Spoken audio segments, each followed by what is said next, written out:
Like Sonia Gandhi sacrificed her life. Indira Gandhi sacrificed her life. Sonia Gandhi has sacrificed power. Indira Gandhi sacrificed life. Rajiv Gandhi sacrificed his life.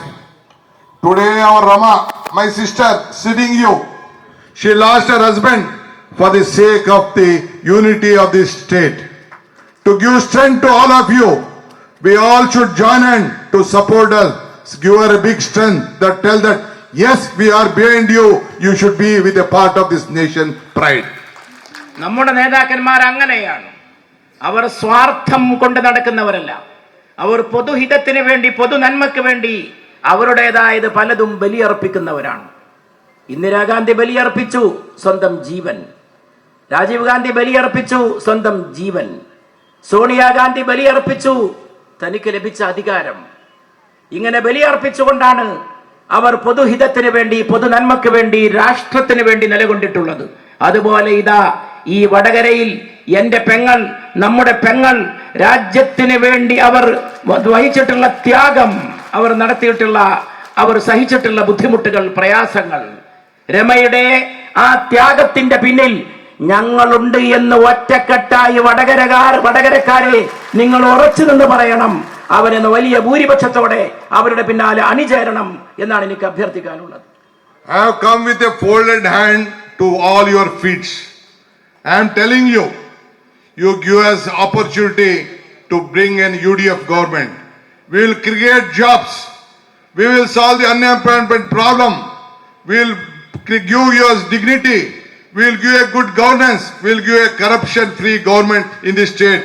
It is enough for Vijayan and the LDF. Only UDF can save this country. Please help us. Otherwise, I am requesting you on behalf of the Congress Party and the Indian National Congress and the UDF. ഞാൻ കൂപ്പിയ കരങ്ങളുമായി നിങ്ങളുടെ പാദം നമിക്കുന്നു. ഞാൻ കൂപ്പിയ കരങ്ങളുമായി നിങ്ങളുടെ പാദം നമിച്ചുകൊണ്ട് പറയട്ടെ, UDF-നെ പിന്തുണക്കുക. UDF ഒരു നല്ല ഗവൺമെന്റിനെ കൊണ്ടുവരും. UDF തൊഴിലില്ലായ്മ പരിഹരിക്കും. UDF നിങ്ങളുടെ മാന്യത ഉയർത്തിപ്പിടിക്കും.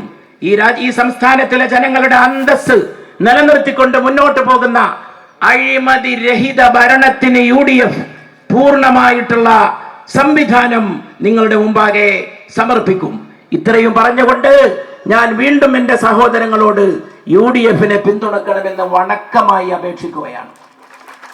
Today you all should be proud that the UDF have selected a candidate who is close to your heart, who can be a part of your family, who is your worker, who is your trusted lieutenant, who can help to house, who can make you feel proud that she will be your true representative to help a common man of this constituency. നിങ്ങൾക്ക് അഭിമാനിക്കാം. നിങ്ങൾക്ക് സ്ഥാനാർത്ഥിയായി ലഭിച്ചിട്ടുള്ള രമയുടെ കാര്യത്തിൽ നിങ്ങൾക്ക് അഭിമാനിക്കാം. രമ നിങ്ങളുടെ കുടുംബാംഗമാണ്. രമ നിങ്ങളുടെ കൂട്ടുകാരിയാണ്. രമ നിങ്ങളുടെ കൂടെ തന്നെയുണ്ട്. അങ്ങനെ ഒരു സ്ഥാനാർത്ഥിയെ ലഭിച്ചിട്ടുള്ള നിങ്ങൾ ഭാഗ്യം ചെയ്തിട്ടുള്ളവരാണ്. തീർച്ചയായും അവർ ഇനിയും ജയിച്ചു വന്നാൽ നിങ്ങളുടെ പ്രശ്നങ്ങൾ പരിഹരിക്കുന്നതിന്, പ്രയാസങ്ങൾ ലഘൂകരിക്കുന്നതിന്, നിങ്ങളോടൊപ്പം നിൽക്കുന്നതിന് ഏറ്റവും അനുയോജ്യയായ ഈ നാടിന്റെ മണ്ണിന്റെ മകളാണ് രമ എന്ന അഭിമാനത്തോടു കൂടി നിങ്ങൾക്ക് അവരുടെ പ്രവർത്തനങ്ങൾക്ക് മുമ്പിൽ സാക്ഷ്യം വഹിക്കാൻ സാധിക്കും. Today your decision is not for you. It is not for the Kerala state alone. This decision is for the country. All the brothers and sisters who are working in UAE, who are working in different part of the world, they are not able to come and franchise this vote because more of the LDF sympathizers who are the UDF sympathizers are looking at all of you. They all know that in parliament you voted for the UDF. In the panchayat election and local body election you voted for the UDF. Again UDF will come back to power. That is why no arrangement has been made to all the voters to reach in Kerala to exercise their vote and give their right. This is the greatest injustice done to the people of Kerala. എത്രയോ പ്രവാസികളുള്ള നാടാണ് കേരളം. ഈ പ്രവാസികൾ ലക്ഷോപലക്ഷം പ്രവാസികൾ അവർക്ക് vote ചെയ്യാൻ വരാൻ സാധിക്കുന്ന ചുറ്റുപാടല്ല. അതിനുള്ള ചുറ്റുപാട് ഒരുക്കി കൊടുത്തിട്ടില്ല. അത് അന്യായമാണ് എന്ന് ഞാൻ പറയാൻ ആഗ്രഹിക്കുന്നു. അവർ കഴിഞ്ഞ തവണ ലോക്സഭയിൽ നിങ്ങളൊക്കെ UDF വിജയിപ്പിച്ചു. നിങ്ങൾ കഴിഞ്ഞ പഞ്ചായത്ത് തെരഞ്ഞെടുപ്പിൽ നിങ്ങൾ UDF വിജയിപ്പിച്ചു.